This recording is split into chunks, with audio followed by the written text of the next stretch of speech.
नमस्कार friends. Miracle mind Bharat में मैं कपिला राठौर आप सबका स्वागत करती हूँ। हम Yogi Kathamrit and autobiography of Yogi book कर रहे हैं मिरेकल माइंड भारत के स्टडी सर्कल में। तो इस चैप्टर को हम आज कर रहे हैं, जो चैप्टर एक निराहारी योगिनी का है। हमने आगे बहुत सारे चैप्टर्स कर लिए, जहाँ पे हर एक नए नए संत परमहंस योगानंद जी के सामने आए और उनको वो मिलते गए और अपनी बुक में उनके बारे में डिस्क्राइब करते गए। तो वो चाहते थे कि इस योगिनी के बारे में भी पाश्चात्य लोगों को पता चले, क्योंकि पाश्चात्य लोगों में एक प्रूफ होना चाहिए, ऐसा मानना है कि कोई भी व्यक्ति की बात अगर आप कर रहे हो तो विदाउट प्रूफ वो एक्सेप्ट नहीं करेंगे। तो वो चाहते थे कि 56 ईयर से एक योगिनी जो निराहारी है, कुछ भी उन्होंने खाया पिया नहीं है, उस योगिनी के बारे में सबको पता चले। भारत में ही नहीं, हर एक देश के लोगों को उसके बारे में पता चले और ये योगिनी ऐसे ही इस जीवन से विदा ना हो। तो वो उनसे मिलने जाते हैं फ्रेंड्स, और उनके बारे में सब कुछ यहाँ पे डिस्क्राइब करते हैं। एक छोटी सी लड़की जो 9 साल की थी और उनको खाने का बहुत शौक था, और अचानक से ऐसा क्या हुआ वो कि वो खाने पीने के लिए अपने आप को विदाउट अट्रैक्शन वो जी पाई, रह पाई। और मजे की बात ये थी कि उनको सबको खाना खिलाना बहुत अच्छा लगता था। तो सबको खाना खिला रही है पर खुद खाना नहीं खा रही है, ऐसी योगिनी के बारे में, जो जिसका नाम है गिरिबाला, उनके बारे में आज हम समझते हैं फ्रेंड्स। चैप्टर नंबर 46 में, जिसका नाम है निराहारी योगिनी।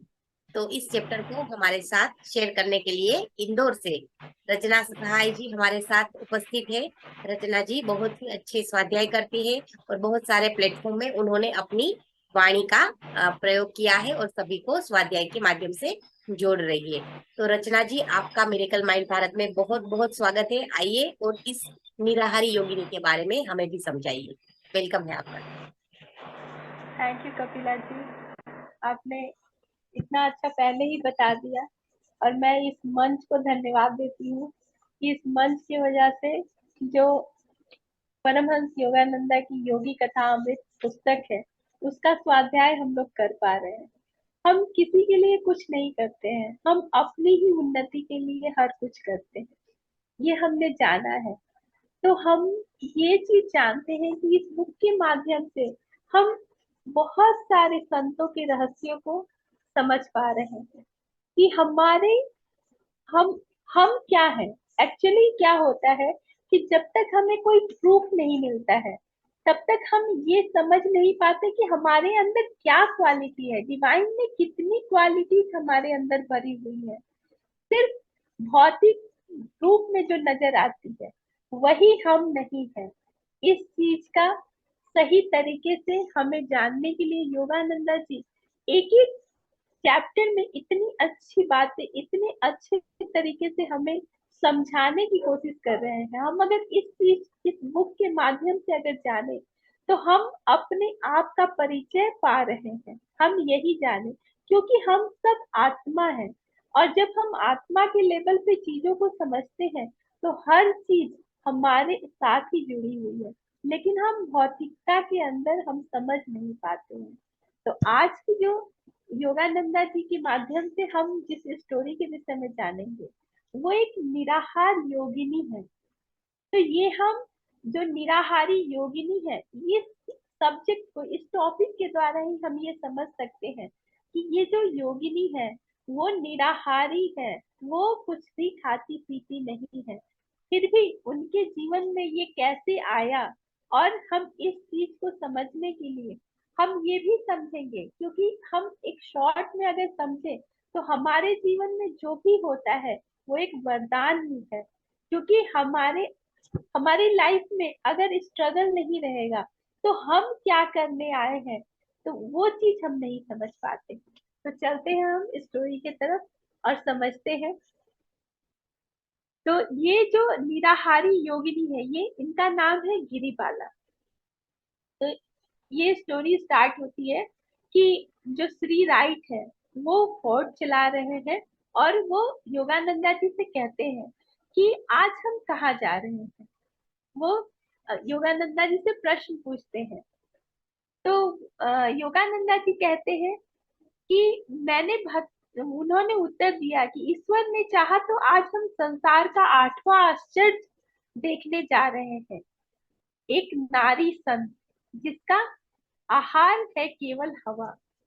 तो ये कितनी अच्छी बात है, क्योंकि योगानंदा जी ने ये समझिए कि इस पुस्तक के इस चैप्टर के माध्यम से ये बताया कि जिस निराहारी योगिनी गिरिबाला जी से वो मिलने जा रहे हैं, वो उसे एक तीर्थ बताते हैं।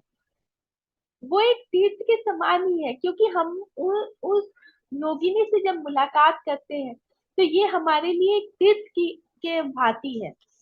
तो कहते हैं कि ये योगानंदा जी बताते हैं कि वो ये जो है योगा निराहारी योगिनी, ये रांची से करीब 3 घंटे की दूरी पर एक पुरुलिया करके जगह है। जो मैं वहाँ मैं एक्चुअली बोकारो मेरा है, वहाँ मेरा घर है, और मैं वहाँ जो पुरुलिया है वहां से बहुत ही नजदीक है। और ये वही की बात है। तो वो बता रहे हैं कि पुरुलिया मतलब जो है उस जगह की बात बताते हैं कि उनका नाम जो है वो बता रहे हैं कि गिरिबाला है।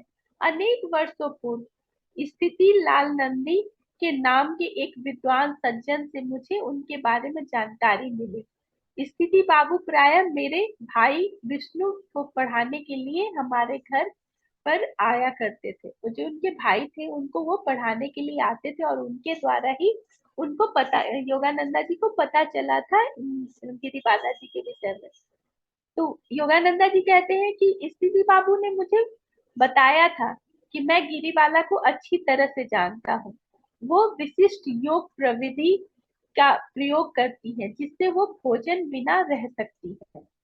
जब वे इच्छापुर के पास नवाबगंज में रहती थी तो वो उनके पड़ोसी थे, और वो इसी कारण से उनका जो ध्यान कहते हैं कि मैंने ध्यान से उनका परीक्षण किया था कि, और कभी भी ऐसा कोई प्रमाण या सबूत नहीं मिला जिसके कारण पता चले कि वो खाती भी होंगी, क्योंकि उन्हें बहुत उस चीज का पता लगाया था। और फिर बाद में ये बर्दवान के जो महाराज, ये बर्दवान भी दुर्गापुर से करीब 1 घंटे की दूरी पर है, वहां की जो महाराज है उनको उन्होंने ये बताया। तो उन्होंने क्या किया, इस चीज का परीक्षण करने के लिए निराहार योगिनी जो गिरिबाला है उनको आमंत्रित किया अपने महल में, और वे परीक्षा के लिए तैयार भी हो गई कि मैं एग्जाम दूंगी, आप जिस तरीके से मतलब इस चीज को प्रूव करना चाहते हैं तो मैं उसके लिए तैयार हूँ।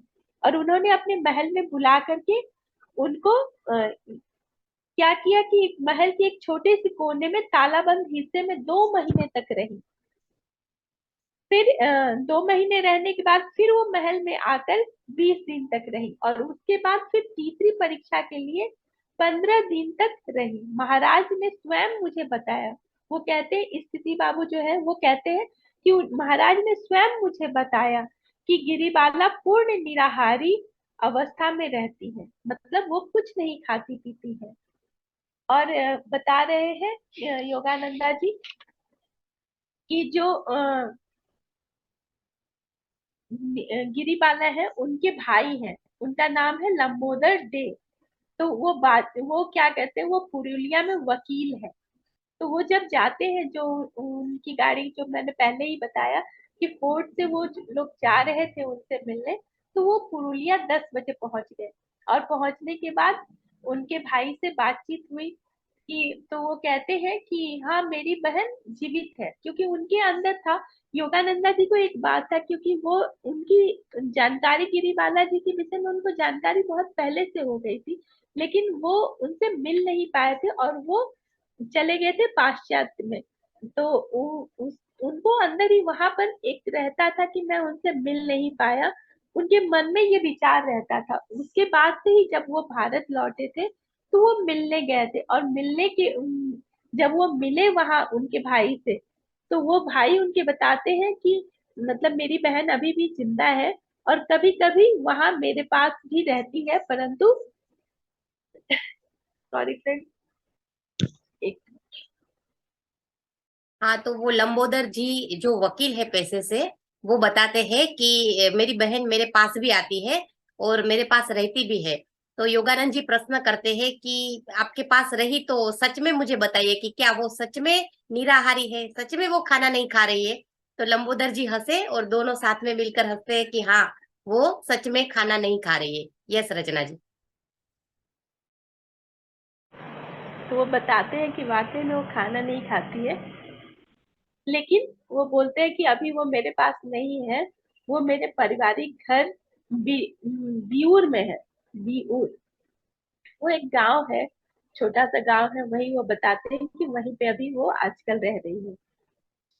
तो कहते हैं कि जो योगानंदा जी है वो लंबोदर जो उनके भाई हैं उनसे बताते गए गिरिबाला अपने योग साधना के लिए कभी निर्जन एकांत की तलाश नहीं की। जो गिरिबाला है वो कभी भी निर्जन और एकांत जगह की उन्होंने तलाश नहीं की, और वो अपना सारा जीवन परिवार और मित्रों के बीच ही बिताया है।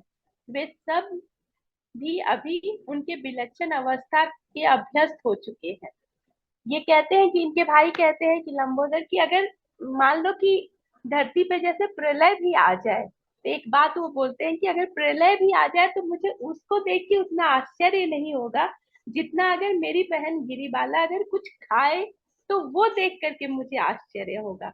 और परिवार में जितने लोगों के साथ वो समय व्यतीत करती है, तो उन लोग वो लोग भी अगर इस चीज को देख पाएंगे तो उन वो भी बहुत स्तंभित हो जाएंगे। तो कहते हैं उनके भाई कि गिरिबाला स्वभावतः ही ज्यादा मेल मिलाप नहीं रखती है, और जो एक हिंदू विधवा के लिए योग्य भी है, क्योंकि वो एक विधवा थी, बहुत बचपन में ही उनकी शादी हुई थी और वो विधवा हो गई थी, तो वो कहते हैं वो उनके लिए योग्य भी है। परंतु पुरुलिया और बिऊर में हमारे छोटे के समुदाय में सभी जानते हैं कि वो सशक्त अपवादात्मक स्त्री है। मतलब वो कहने का मतलब आलोचना वाली जो होती है ना, वो वैसी नहीं है, वो सब जानते हैं। और इस चीज की वो ऐसी स्त्री है जिसके लिए कोई ऐसा नहीं है कि अपवाद जो कहते हैं, वो उस तरीके की स्त्री नहीं है, बहुत शांत और एकांत, मतलब ज्यादा मेलजोल नहीं रखती है, वो ऐसी स्त्री है। कहते हैं कि यहाँ एक चीज और बताई गई है, आप लोग अगर नोट डाउन करना चाहते हैं तो नोट डाउन कर सकते हैं, कि छोटे छोटे जो अक्षरों में यहाँ लिखा हुआ है कि युक्तेश्वर जी कहा करते थे कि प्रभु ने हमारे धरती के फल दिए हैं, हम जो खाते हैं उसे देखना चाहते हैं, सूंघना चाहते हैं, चखना चाहते हैं, और हिंदू उसका स्पर्श करके भी देखना चाहते हैं। यदि खाने के समय आसपास कोई न हो तो सुनने में भी किसी को क्या ऐतराज हो सकता है। मतलब जो युक्तेश्वर जी हैं, वो योगानंदा जी अपने गुरु युक्तेश्वर जी के विषय में बता रहे हैं कि वो बताते हैं कि जो फल है वो खाने के लिए भगवान ने धरती पर दिए हैं, जो हम खाते हैं, अगर हम उससे बात करते हैं, कहने का मतलब जो भोजन हमारे शरीर के लिए है, अगर हम उससे बातें करें, उसको ग्रेटिट्यूड पे करें, तो वो हमारे शरीर वो बताता है कि मैं आपके शरीर के लिए कितना ऊर्जावान हूँ। ये सब चीजें होती है, जब हम ध्यान में आते हैं तो ये सब चीजें हम समझते हैं, इनकी जानकारी हमें होती है। तो और योगानंदा जी बता रहे हैं कि युक्तेश्वर जी कहते थे कि जब कोई आसपास नहीं हो, क्योंकि आसपास जो लोग रहते हैं तो कहीं ना कहीं वो हंसी हास्य का एक कारण बन जाता है, लेकिन अगर कोई आसपास नहीं हो तो हम उस भोजन के साथ बात भी कर सकते हैं, वो क्या कहना चाहते हैं वो चीज ही हम सुन सकते हैं। लेकिन हम भौतिकता में इतना जीते हैं कि हम इन सब चीजों से बहुत दूर होते जा रहे हैं। हम नहीं सुन सकते हैं वो जैसे हम लोग कहते हैं ना कि खामोशी में भी एक आवाज होती है, वो क्या कहना चाहती है। जैसे हम एक बुक है हमने किया था, खामोशी बोलती है, वाकई में खामोशी बोलती है। जब हम बोलना बंद करते हैं तो ही हम उस आवाज को सुन पाते हैं। फिर कहते हैं कि जो इनके फ्रेंड्स होते हैं ये लोग जो रास्ता है इसके विषय में बहुत बताया गया, बुक में आप पढ़ेंगे तो इस चीज की बहुत चर्चा है कि वो रास्ता कैसा है, क्योंकि उनके जो भाई है लंबोदर दे, वो बताते हैं कि रास्ता जो आपका ये फोर्ड है, तो वो अगर आप उससे जाओगे तो ये आप बैलगाड़ी के लिए तैयार हो जाओ धक्के खाने के लिए। लेकिन यहाँ ये कहते हैं कि ये अमेरिका से आई हुई है। अगर हम इस मतलब इसको भी हम उस तीर्थ स्थान पर ले जाना चाहते हैं। और इसके द्वारा जब वो रास्ते के बहुत वर्णन है कि रास्ते में जाते हुए उन्हें किस किस तरीके की परेशानी उठानी पड़ती है और वो कैसे कैसे पहुंचते हैं, बहुत सारे कुछ कुछ चीजों को मैं बताऊंगी भी। और उस चीज में यहाँ बता रहे हैं कि ये जो फल की बात है, ये बताते हैं कि जो रास्ता है यहाँ, वहां से वो ब्रिज घने वृक्ष कुंजों के बीच से रास्ते जाते आगे बढ़ रहे हैं, जहाँ वृक्षों के विशाल छातों के समान शाखाओं के बीच मैनाओं और बुलबुलों की गीत झरते हुए आ रहे हैं। तो वो तरीके तरीके की बात बताते हैं और ये बताते हैं कि अचानक से कहते हैं कि दिख ठहरो, मेरे इस आकस्मिक चिल्लाने का फोर्ड ने एक झटके के साथ विरोध किया। फलों के अत्यधिक लदा हुआ आम का पेड़ चिल्ला चिल्ला कर मुझे बुला रहा था। तो वो देखिए कि योगानंदा जी बताते हैं कि मतलब एक आम का वृक्ष उन्होंने देखा जो वो पूरे लदा हुआ था। तो वो चिल्ला ऐसा उन्हें प्रतीत हो रहा था कि वो चिल्ला चिल्ला के बुला रहा है। और वो रुक गए, वहां रुकना चाहते हैं और रुक करके वो बता रहे हैं कि बच्चों की तरह पांचों जमीन पर बिखरे आमों को की ओर दौड़ पड़े। उस वृक्ष के अत्यंत उदारता के साथ आप अपने पके हुए फल धरती पर गिरा दिए थे।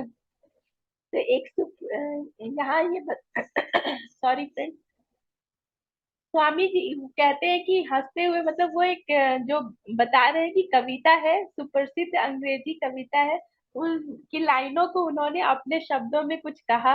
और कहते हैं कि वहां हंसते हुए बंगाली शिष्य शैलेश मजुमदार ने कहा कि अमेरिका में ऐसा कुछ नहीं है। तो वहां वो भी बताते हैं, जो युक्तेश्वर जी कहते हैं कि मैं ही जानता हूँ कि मैंने कितना मिस किया है इन आमों का। और कहते हैं कि हिंदू अगर स्वर्ग हो तो उसमें अगर आम के वृक्ष की अगर बात ना की गई हो या आम के वृक्षों को अगर ना जगह दी गई हो तो वह स्वर्ग स्वर्ग नहीं रहेगा। तो यहाँ कहती है एक और बात होती है कि इनका जो शिष्य है वो कहता है कि गुरु जी पीछे पीछे वो कहते हैं कि यदि गिरिबाला सच्ची संत सिद्ध हुई तो मैं पश्चिम में उनके बारे में लिखना चाहता हूँ। वो कहते हैं कि मैं अगर वो सच्ची संत हुई, क्योंकि उनसे कोई मिला नहीं था, तो इसीलिए ये एक उनके अंदर एक भाव है कि वो अगर सच्ची संत हुई तो मैं उनके विषय में पश्चिम में उनके बारे में लिखना चाहता हूँ। ऐसा प्रेरणा पद शक्तियों से युक्त हिंदू योगिनी को गुमनामी में जीना और मरना नहीं चाहिए। इनमें से अधिकांश आमों की तरह, मतलब वो कहते हैं कि एक तुलना कर रहे हैं, वहां एक भाव आता है कि ये जो आम है जो इतने अच्छे हैं इतने मीठे हैं, उनके जो जिनके विषय में बहुत लोग नहीं जानते हैं, उस तरीके से जो ये योगिनी है उनको इन गुमनामी के अंधेरे में ना ही जीना है और ना ही मरना है। मैं उनके विषय में छापना चाहता हूँ, लोगों को अवेयर कराना चाहता हूँ, बताना चाहता हूँ। तो वो पूछते हैं कि मतलब कि जो कैमरा है और ये सब है वो तुम्हारे पास है ना। तो वो सब फिर कहते हैं कि गुरुजी मतलब हम लोगों को अब चलना चाहिए। तो यहाँ एक बहुत अच्छी बात है कि वो कहते हैं कि योगानंदा जी की यह सूझबूझ ठीक ही थी। आम के लोभ से मुंह मोड़ फेर कर मैं कार में बैठा, मतलब कि आम को लेकर के ये कितने ये है कि वो उस चीज को कहते हैं कि मैं उससे मुंह फेर करके कार में जा बैठा। और ठीक उसी तरीके से वो लोग रास्ते में जा रहे हैं, रास्ते में बहुत तरीके के मतलब कि जो उबड़ खाबड़ रास्ते हैं, गांव है बिल्कुल वो बंद है, झाड़ियां हैं, उन सब से ये जो गाड़ी है वो ऊपर नीचे होते हुए पहुंच रही है, जा रही है। जिसमें बहुत कभी कभी ऐसा हो रहा है कि ठीक ही लंबोदर जी ने ठीक ही कहा था कि हमें नहीं ही आना चाहिए था, उसके बावजूद भी। तो कहते हैं कि इस बिना बालों की जो जो रास्ते में है, तो कहते हैं कि बिना बैलों के विशाल जो ये गाड़ी है, क्योंकि बैलगाड़ी में बैल होते हैं और उसको लेकर के ये जो वहां के आसपास के लोग थे वो देख रहे थे। तो कहते हैं कि बिना बैलों की विशाल गाड़ी को अपने गांव में पागल की भांति जाती हुए देखकर या तो आंखें फाड़ फाड़ कर देखने के लिए खड़े हो जाते थे जो वहां के क्योंकि वो जो गांव था वहां पे ये पहले गाड़ी नहीं गई थी, शायद पहली ही ये गाड़ी थी जो वहाँ गांव में गई हुई थी। तो वो लोग देख देख के आंख फाड़ फाड़ के देखने लग रहे थे। फिर योगानंदा जी कहते हैं कि आखिर लगभग 5 बजे हम लोग अपने गंतव्य स्थल ब्यूर के पास पहुंच गए। बांकुड़ा जिले के भीतरी भाग में बसा, चारों ओर से घने जंगल के बीच में छिपा यह छोटा सा गांव बाहर के लोगों के लिए वर्षा के मौसम में दुर्गम बन जाता है। ये जो बांकुड़ा भी है, जहाँ मतलब मेरा मायका है, वो वहीं के आसपास का ये सब जगह है। और मैं उस चीज को बहुत अच्छी से महसूस भी कर पा रही हूँ। और मुझे बोलते हुए भी बहुत खुशी होती है कि कहीं ना कहीं हम अटैच हैं ही इन सब चीजों से। तो वो जो बांकुड़ा आज भी बहुत डेवलप होने के बाद भी वो कहीं ना कहीं ऐसा है कि वहां पे हरियाली बहुत है। और वो जैसे फैक्ट्री रहती है ना, फैक्ट्री वाले इलाके, उन सब चीजों से वो अभी भी कम ही है, और उन चीजों की अभी भी उतनी उन्नति नहीं हुई है जितना होना चाहिए। और उस जगह की बात जो होती है ना, वो बिल्कुल अलग ही होती है। इन सब गाँवों की जो बात अगर करें तो बहुत अलग होती है। तो यहाँ बताते हैं योगानंदा जी कि जब गिरिपाला जी जो है वो उनके वहां पे व्यूर पहुंचते हैं लोग, और वहां पर देखते हैं बहुत सारी चीजें, बताते कि थोड़ी देर में ही क्या होता है कि गिरिबाला जी जिनका कद थोड़ा छोटा है, तो कहते हैं कि थोड़ी देर में ही एक नाटी की मूर्ति दृष्टिगोचर हुई। यह थी गिरिबाला। वे फीके सुनहरे से रंग की साड़ी में लिपटी हुई थी। विशिष्ट भारतीय प्रथा के अनुसार घूंघट में से झांकती हुई वे सकुचाती हुई, कुछ झिझकती हुई सामने आई। घूंघट में छाया में उनकी आंखें तब अंगारों के समान तेजस्वी लग रही थी। दया एवं आत्मज्ञान उनके चेहरे पर स्पष्ट झलक रहा था। किसी भी ऐहिक अशक्ति का वहां लवलेश नहीं था। ऐसे पवित्र चेहरे का दर्शन कर हम मुग्ध हो गए। तो जब हम किसी संत से मिलते हैं जो उस परमात्मा के साथ एक हो चुका है, तो उन्हें देखने के बाद हम वाकई में मुग्ध हो जाते हैं। वो अलौकिक तेज हमें दिखता है। तो योगानंदा जी ऐसा ही बता रहे हैं, उनके संपूर्ण चित चरित्र का वर्णन कर रहे हैं कि वो एक साड़ी में लिपटी हुई, सुनहरे रंग की साड़ी में लिपटी हुई है।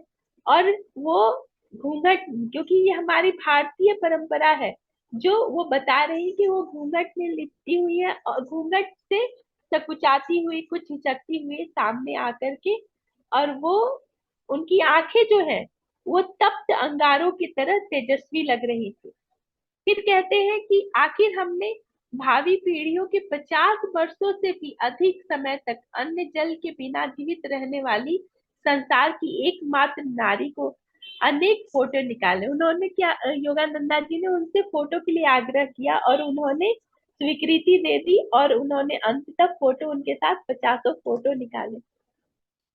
फिर कहते हैं कि हमारे सम्मुख जब गिरिबाला खड़ी थी तो उनके चेहरे पर पूर्ण मातृ भाव झलक रहा था। उनके अंदर मातृ भाव झलक रहा था। और जब योगानंदा जी जो है, जो इस भाव को समझ पा रहे हैं और बता पा रहे हैं कि, कहते हैं कि जो उनका सारा शरीर साड़ी से ढका हुआ था, आंखें नीचे और झुके हुए, उनका चेहरा, उनके हाथ और उनके छोटे पैरों के अतिरिक्त उनके शरीर का कोई भी हिस्सा नहीं दिखाई देता था। अपूर्व शांति के युक्त भोला चेहरा, चौड़ा बच्चों का सा दिख मुख, नारी सुलभ सुडौल नासिका, छोटी तेजस्वी आंखें, शांत मुस्कान। मतलब उनका पूरा विवरण दे रहे हैं कि वो एक बच्चे की भांति है। उनकी आंखें झुकी हुई है, और मुंह नारी सुलभ सुडौल नासिका, और वो छोटी तेजस्वी आंखें, शांत मुस्कान। उनकी जो मुस्कान है वो भी बिल्कुल शांत है। कहते हैं कि आध्यात्मिकता भी उनकी चमकदार साड़ी की तरह ही उनसे लिपटी हुई थी। तो जो आध्यात्मिकता भी है वो बता रहे कि जैसे उनकी साड़ी उनसे लिपटी हुई थी, आध्यात्मिकता भी उनसे लिपटी हुई थी। साधु सन्यासियों को प्रणाम करने की गृहस्थों की प्रथा के अनुसार उन्होंने मुझे प्रणाम किया। गिरिबाला जी योगानंदा जी को प्रणाम करती है और उनकी सरल मधुरता और शांत मुस्कान ने हमारा मधुर मिश्रित शब्दों के आडंबर से कहीं अधिक हार्दिक स्वागत किया। मतलब उनकी मुस्कान ही उनकी स्वागत कर रही है। जहाँ हम कहते हैं ना कि जब हम धीरे धीरे फिजिकल बॉडी को छोड़ करके एस्ट्रल बॉडी, फिर मेंटल बॉडी, फिर कॉजल बॉडी, तो वहां क्या होता है, सिर्फ विचारों के माध्यम से वहां कुछ कहने की आवश्यकता नहीं होती है। ठीक इसी प्रकार अगर हम इस शरीर में भी रहते हुए अगर उस परमात्मा के से एक हो जाए तो वाकई में शब्दों की जरूरत नहीं होती है। दो संतों के बीच भावों से ही सब कुछ हो सकता है। तो कहते हैं कि जो यात्रा की जितनी कठिनाइयां थी, उन लोगों ने जितनी कठिनाइयां सही थी, वो सब दिमाग से निकल गई उनको देखते ही उनकी मधुर मुस्कान से। गिरिबाला बरामदे में पालथी मारकर बैठ गई और वाक्य मतलब यहाँ पे ये कहते हैं कि जो उम्र बढ़ती हुई उम्र जो है उसके चिन्ह उनके शरीर पर चिन्ह तो थे, लेकिन उनके शरीर के पर दृष्टिगोचर हो रहे थे, पर उनकी काया क्षीण नहीं हुई थी। जैसे हमारे अंदर क्या है, उम्र बढ़ती है तो हमारी शरीर भी ढीली हो जाती है और हम कहते हैं कि जब हमारा वो उम्र आने लगता है तो हम उस शरीर के माध्यम से हमारे अंदर शक्ति भी क्षीण हो जाती है। लेकिन गिरिबाला के साथ ऐसा बताया जा रहा था कि उनके ऊपर था कि हाँ वो उनकी उम्र हो रही है तो वो समझ में आ रहा था, लेकिन उनके शरीर में कोई भी उनकी काया क्षीण नहीं थी। उनकी सावली त्वचा साफ और स्वस्थ थी। फिर कहते हैं कि इन बीच में सात समुद्रों के, जो कहते हैं कि योगानंदा जी अपना बताते हैं कि आप उन्होंने सहमति दिलाते हुए कहा कि हाँ मैं नवाबगंज के मेरे पड़ोसी थे। उन्होंने बोला कि आपके विषय में मुझे पता चला स्थिति बाबू से, तो वो बोलते हाँ वो मेरे नवाबगंज के पड़ोसी थे। और वो कहते हैं कि इस बीच में सात समुंदर पार चला गया, परंतु आपके दर्शन के विचार, देखिए यहाँ योगानंदा जी के मन में जो बात थी कि वो गिरिबाला जी से मिलना चाहते, वो सात समुंदर पार जाने के बाद भी वो उनके विचार खत्म नहीं हुए। उनके अंदर एक आंतरिक जो था कि उनसे वो उनको मिलना है, तो वो उस चीज को याद करते रहे और आज वो मिलने आ गए हैं। तो कहते हैं कि आप यहाँ अज्ञात रहकर जो भव्य लीला कर रही हैं, उस आंतरिक दिव्य आहार को सदियों से भूल चुके जगत के सामने प्रकट किया जाना चाहिए। जो हम पहले के साधु संत क्या थे, वो निराहार ही रहते थे, वो एक टाइम का भोजन करते थे, कंद फल मूल जो होता है वही खाते थे। वो ऐसे भोजन पे निर्भर नहीं हुआ करते थे। तो इसीलिए योगानंदा जी कह रहे हैं कि उस चीज को प्रकट होना बहुत आवश्यक है। फिर कहते हैं कि वह सब जो योग निराहारी योगिनी गिरिबाला है, वो कहती है कि यह सब तो बाबा ही जाने। कि उन्होंने नम्रता के साथ कहा, उन्होंने मेरी बात का बुरा नहीं माना, इसी की मुझे खुशी थी। क्योंकि क्या होता है ना कि साधु संत जो होते हैं उनसे कौन सा मतलब बात उनको, वो प्रसिद्धि नहीं चाहते हैं कभी भी। तो इसलिए वो चाहते हैं कि उनके विषय में जो चीज उजागर करना है, हो सकता है कि उन्हें अच्छी नहीं भी लगे। तो योगानंदा जी कहते हैं कि उन्हें ये बात बुरी नहीं लगी, इसका मुझे बहुत अच्छा लगा। और वो कहते हैं कि क्योंकि जो संत होते हैं वो एकांत में रहना चाहते हैं, वो अपनी प्रसिद्धि के लिए प्रदर्शित नहीं करते हैं किसी भी चीज को। और वो जब उन्हें बताना होता है तो उन्हें वो संदेश वो मैं उन्हें मिलता है परमात्मा से कि इस चीज को आपको सबके सामने लाना है। तो यहाँ कहते हैं कि जो योगानंदा जी वो कहते हैं कि जहां तक मुझे जैसी पता चल, मतलब वो कहते हैं कि उन्होंने बड़ी विनम्रता और मधुरता के साथ अपने हाथों में फैलाए हुए कहा, जहां तक मुझ जैसी अकिंचन स्त्री प्रश्नों को ठीक उत्तर दे सकती है, मुझे उन सब प्रश्नों के उत्तर देने में खुशी होगी।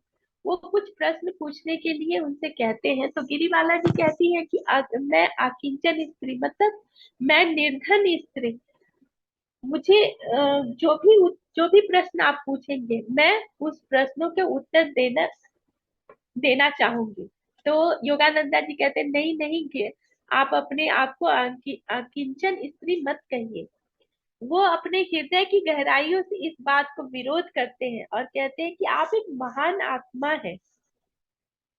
मैं तो सबकी विनम्र सेविका हूँ। वो कहती है कि मैं, क्योंकि ये जब कोई भी किसी भी संत, किसी भी मनुष्य के अंदर भी अगर वो सारी क्वालिटीज आ जाती है तो वो बहुत विनम्र हो जाता है, उनके भाव बिल्कुल बदल जाते हैं, उनके अंदर पॉजिटिव नेचर हो जाता है। तो वही ये कह रही है कि मैं सबकी विनम्र सेविका हूँ। फिर उन्होंने अत्यंत मधुरता के साथ कहा, मुझे खाना बनाने और लोगों को खिलाने में आनंद आता है। मतलब वो नहीं खाने वाली भी लेडी जो है, वो खाना सबको बना के खिलाना उनको बहुत अच्छा लगता था। तो यहाँ कहते हैं कि क्या आपको कभी खाने की इच्छा नहीं होती, वो प्रश्न पूछते हैं योगानंदा जी।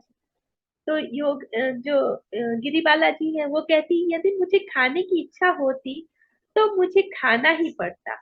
अत्यंत सरलता से, परंतु उतनी ही शीतलता, शालीनता के साथ उन्होंने उस स्वयं सिद्ध सत्य को उच्चारण किया, जो दिन में 3 बार भोजन की कल्पना से चारों ओर घूमते रहने वाले संसार को बहुत अच्छी तरह ज्ञात है। क्योंकि मनुष्य का जीवन चलाने के लिए हम सोचते हैं कि भोजन, 3 टाइम का भोजन बहुत जरूरी है, लेकिन इन्होंने बताया कि वो कुछ नहीं खाती हैं, पर उन्हें सबको खिलाना अच्छा लगता है। फिर कहते हैं कि परंतु आप कुछ तो अवश्य खाती होंगी। अब वो प्रश्न पूछ रहे हैं योगानंदा जी, और उनका जो स्वर है प्रतिवाद का भाव था। लेकिन जो गिरिबाला जी है वो कितने प्यार से बोलती है, हाँ अवश्य, मेरा आशय तुरंत वो समझ जाती है।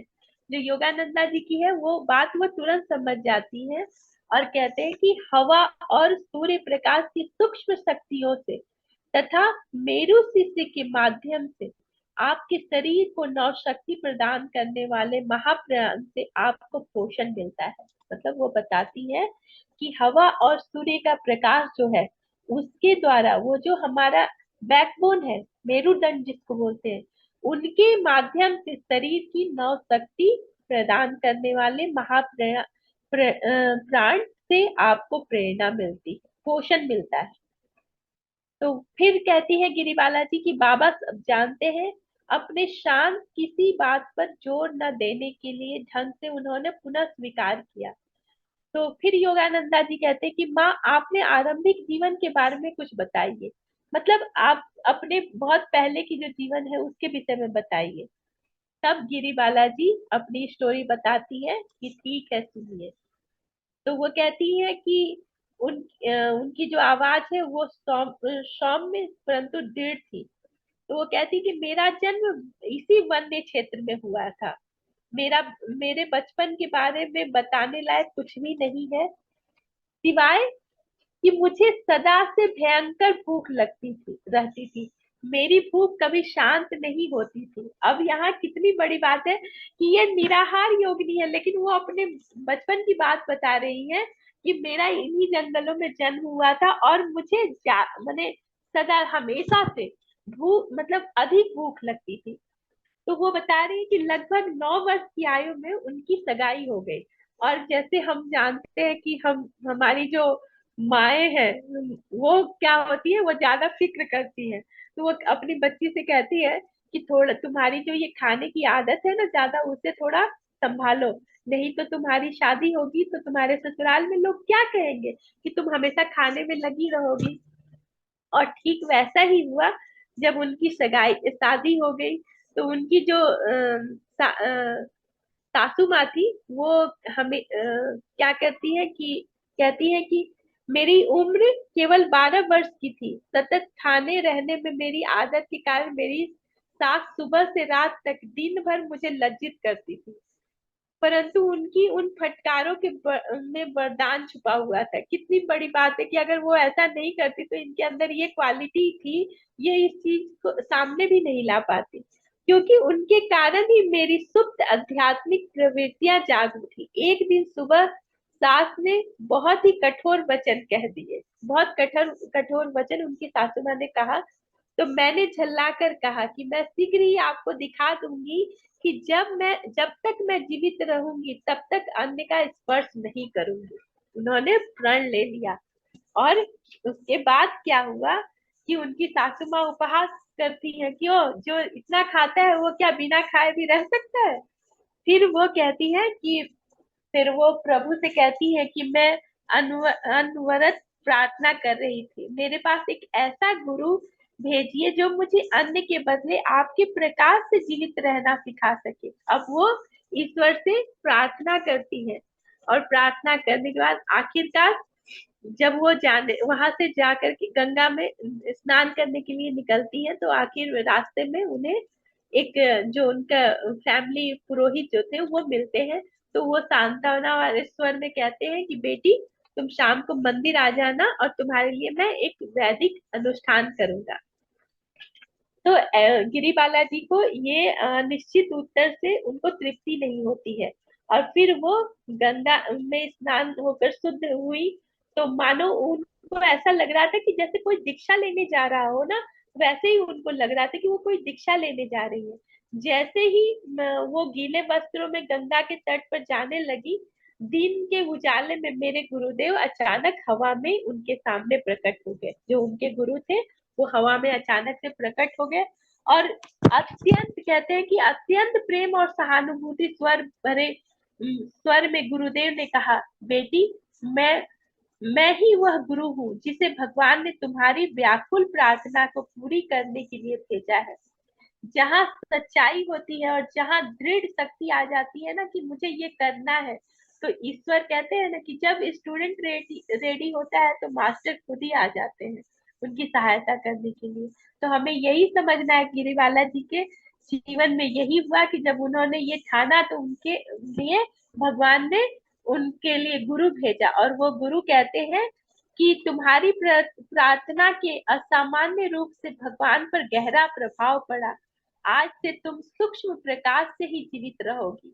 तुम्हारे शरीर के अणु परमाणु ब्रह्मांड में व्याप्त अनंत प्रभाव को सीधे नव शक्ति प्राप्त करेंगे।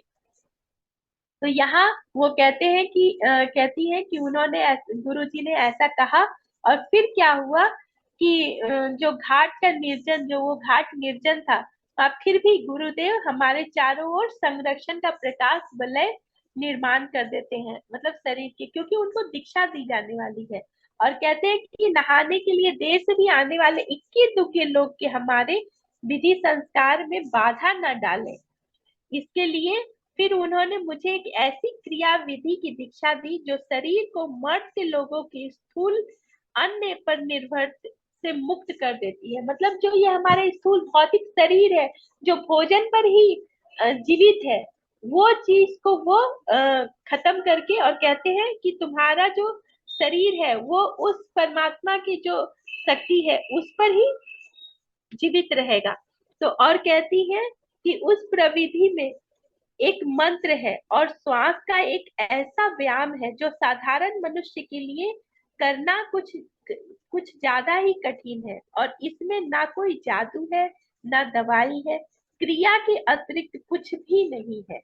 यहाँ भी एक तरीके क्रिया योग का के विषय में ही बताया गया है कि ये क्रिया मतलब एक तरीके का जो ध्यान जो क्रिया योग है, और जो हम ध्यान कहते हैं वो कहीं ना कहीं उसी की बात कर रही है। फिर कहती है कि गिरिबाला जी कहती है कि मुझे कोई संतान नहीं हुई, अनेक वर्ष पहले मैं विधवा हो गई। मैं बहुत कम सोती हूँ, ये भी समझने की चीज है कि ये बता रही कि मैं बहुत कम सोती हूँ, क्योंकि मेरे लिए सोना और जागना एक समान है। रात को मैं ध्यान करती हूँ, दिन में घर का कामकाज करती हूँ। जब ऋतु बदलते हैं तब मुझे वातावरण में किंचित फर्क अनुभव होता है। मैं कभी बीमार नहीं पड़ी, और ना ही मुझे कोई रोग हुआ। संयोग से कोई चोट लग जाती है तब किंचित दर्द सा होता है। मेरे शरीर में किसी प्रकार का कोई मल निष्कासन नहीं होता। मैं अपने हृदय की धड़कन और श्वास को नियंत्रित कर सकती हूँ। अंतर दर्शनों में मुझे प्रायः ही अपने गुरु तथा अन्य महात्माओं के दर्शन होते हैं। ये निराहार होते हुए भी ना ही इनको कोई बीमारी हुई, ना ही उन्हें भूख प्यास लगती है। और वो कहती है कि वो रात को ध्यान करती है और सुबह दिन में काम काज, घर का काम काज करती है। तो ये कितनी अच्छी बात है कि उनके अंदर कोई टायर्डनेस नहीं है। जबकि वो, हमें यही समझना है कि भोजन हमारे लिए उतनी आवश्यकता नहीं है। पर हम जो सोचते हैं कि हम भोजन भोजन भोजन करते रहते हैं, उसके पीछे यही बताने का उद्देश्य है कि इसकी आवश्यकता हम उस जो कॉस्मिक एनर्जी है, अगर उसके साथ अगर हम जुड़ते हैं तो वो हमारे शरीर को ज्यादा स्वस्थ रखती है, जो हमारे शरीर के लिए बहुत इंपॉर्टेंट है। तो यहाँ गिरिबाला बताती है कि उनको ध्यान में अक्सर ही उनके गुरु दिखते हैं और अन्य महात्माओं के भी दर्शन होते हैं। फिर योगानंदा जी पूछते हैं कि माँ, निराहार जीवित रहने की पद्धति आप दूसरों को क्यों नहीं सिखाती है? तो वो कहती है, मतलब यहाँ योगानंदा जी ये प्रश्न कर रहे हैं और उनके मन में होता है कि बहुत लोग जो बिना खाए, जिनको भोजन नहीं मिलता, उनकी ये तकलीफ दूर हो जाती। लेकिन वो कहते हैं कि वो तुरंत ही उनके उत्तर को सुन करके, मतलब मेरा जो ये था वो चकनाचूर हो गया। और यहाँ पे गिरी बालाजी कहते कि नहीं। उन्होंने निराकार थी सिर हिलाते हुए कहा, मेरे गुरुदेव ने इस रहस्य को कभी किसी पर प्रकट नहीं करना है, उसके लिए उन्होंने सशक्त आदेश दिए थे। और कहते हैं कि वो ईश्वर की सृष्टि है, वो उसके साथ कोई अन्याय नहीं करना चाहते थे, वो दखल नहीं देना चाहते थे। यदि अनेक लोगों को निराहार रखना सिखा दूं तो किसानों को भी वह अच्छा नहीं लगेगा, क्योंकि किसान भी बहुत मेहनत करते हैं, तो उन्हें भी अच्छा नहीं लगेगा। रस भरे फल भूमि पर बेकार ही पड़े रहेंगे। ऐसा लगता है कि दुख, भुखमरी और रोग हमारे ही कर्मों के चाबुक है, जो हमें अंततः जीवन के सच्चे अर्थ को जानने का प्रयास करने पर विवश करते हैं। हमारे, जो वो कह रही है कि ये सब जो है, ये सब चाबुक है, कर्मों के चाबुक है, जो जीवन के सच्चे अर्थ को जानने के लिए विवश करती है। तो इसीलिए जो गिरिबाला जी है, ये इस चीज को नहीं बताना चाहती है किसी को, क्योंकि ये जो परमात्मा की बनाई हुई सृष्टि है, उसमें किसी ना किसी प्रकार का दखल हो जाएगा। फिर कहते हैं योगानंदा जी कि फिर मैंने धीरे से कहा, माँ, अकेले आपको ही निराहार रहने के सामर्थ्य देने का क्या उपयोग है? ये प्रश्न भी बहुत सुंदर प्रश्न है, और इस चीज का उत्तर आप लोग बहुत ध्यान से सुनिए। यह सिद्ध करने के लिए कि मनुष्य आत्मा है, उनका चेहरा ज्ञान तेज से प्रदीप्त हो उठा। यह दिखाने के लिए कि दैवी उन्नति द्वारा मनुष्य धीरे धीरे सनातन तेज से जीवित रह सकता है, कि उन्हें अन्न की कोई आवश्यकता नहीं रहती है। कितनी बड़ी बात कही है उन्होंने, कि ये सिद्ध, उनको जब ये प्रश्न पूछा गया कि गिरिबाला जी को, कि आप ही को निराहार रहने की समर्थ देने का उपयोग क्या है, तो वो बता रही है कि मनुष्य आत्मा है। ये चीज ये सिद्ध करने के लिए उन्हें ये शक्ति दी गई है। और वो कहती है कि ये बता दिखाने के लिए कि दैवी उन्नति जो है, वो शरीर मनुष्य धीरे धीरे सनातन तेज से जीवित रह सकता है, जो उन्हें अन्न की आवश्यकता नहीं है, ये बताने के लिए। संत गिरिवाला का ध्यान, फिर वो ये उत्तर देने के बाद वो मेडिटेशन में, ध्यान में चली जाती है, बहुत गहरी अवस्था में चली जाती है। उनकी अंतर्दृष्टि अंतर में लग जाती है और वहां कोई प्रश्न नहीं पूछा जा सकता है। फिर योगानंदा जी, जब गिरिबाला जी का ध्यान टूटता है, वो आंखें खोलती है, तब योगानंदा जी कहते हैं कि मुझे अपने पास रखने के लिए अपनी कोई निशानी दीजिए। तो गिरिबाला जी अपनी साड़ी का मतलब वो कहते हैं योगानंदा जी कि आपकी साड़ी का एक आध टुकड़ा दे दीजिए। तो थोड़े ही समय में वो बनारसी सिल्क साड़ी का एक टुकड़ा लेकर के आई और अपने हाथ में रख करके आगे बढ़ाते हुए वो गिरिबाला जी योगानंदा जी को साष्टांग प्रणाम करने लगे। तो योगानंदा जी कहते हैं कि भक्ति और आदर से भरकर मैंने कहा, माँ मुझे अपनी पवित्र चरणों का स्पर्श करने दो। वो कहते हैं कि मुझे अपने आपके चरणों का स्पर्श करने दो। और फिर वो वहां से उनको फिर उसी रास्ते से जाना था, कठिनमय रास्ता जो था उनको पार करके जाना था, उस चीज को वो बताते हैं। और ये सब बातों के साथ ये अध्याय समाप्त करती हूँ और मैं भी अपनी वाणी को विराम देती हूँ और सबको सुनने के लिए हृदय से धन्यवाद देती हूँ। Thank you, thank you, thank you, thank you friends. बहुत ही अच्छा रचना जी, बहुत सुंदर। बहुत ही सुंदर, इंटरेस्टिंग, और आपका जो एक्सप्लेनेशन है बहुत ही सुंदर। Thank you, thank you feeling आ रही थी एकदम, हम्म, गूज़बम्स आ रहे थे मतलब हम मुझे। वाकई में मतलब ये समझने की बात है कि भोजन अगर है तो हम क्या होता है कि हम खाते हैं और वो ये क्या होता है लेसन, हमारी। हाँ, बोलिए। मैं बोली ये लेसन आज हम मेरे लिए है। मैंने आज इसे अपना लेसन लिया। आप बताइए उस लेसन को तो और अच्छा रहेगा। जीवन में ये बहुत जरूरी है। बहुत आवश्यक है, हम उस चीज को नहीं समझ पाते हैं क्योंकि हम भौतिकता के तल पर जीते हैं। और बिल्कुल। वाकई में हम क्या है, हमारी जो इंद्रियां है उसी की सहारे अभी ये थोड़ा अच्छा लग रहा है, थोड़ा टेस्ट कर लिया जाए, ये कर लिया जाए। लेकिन जब हम इस चीज को समझ जाते हैं कि वो कॉस्मिक एनर्जी के कितनी महत्वपूर्ण है, उसके द्वारा उसके लिए हमें भोजन सिर्फ अगर भोजन करना ही है तो उतना ही करें जो हमारे शरीर के लिए उचित है। पर हम क्या करते हैं आज के डेट में, फास्ट फूड ये सब का जो चलन चला हुआ है उस पर ही कहीं ना कहीं निर्भर होते जा रहे हैं। हम अगर देखा भी जाए तो फैमिली में रह करके भी बहुत जगह ऐसा देखा जाता है कि हम बाहर से ही मंगा के खा लेते हैं।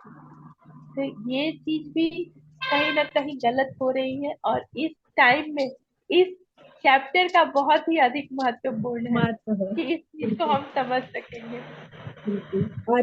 अनियमितता भी बहुत होने लगी है जीवन में। और आज का चैप्टर वाकई में मुझे लगा कि ये मेरे लिए ही है, मेरे लिए बहुत बड़ा लेसन है। मुझे नियमित होना होगा और सब कुछ। सीमा जी रिकॉर्डिंग ऑफ करेंगे। हाँ मैं वही कर रही थी।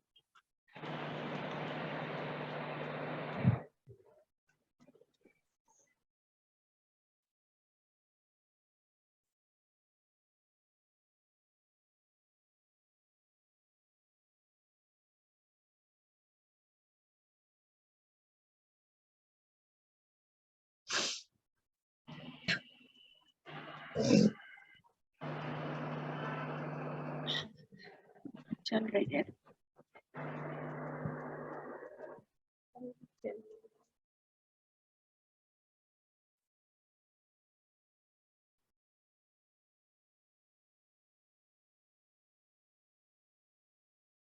रिकॉर्डिंग पॉज कर दी है मैंने, पॉज हो गई है, बंद है। चलिए, चल, लगता है कपिला जी बिजी हैं। ऑन किया भाई। अच्छा ठीक है ना, चलिए पॉज हो गई। समाप्त करते हैं हम लोग।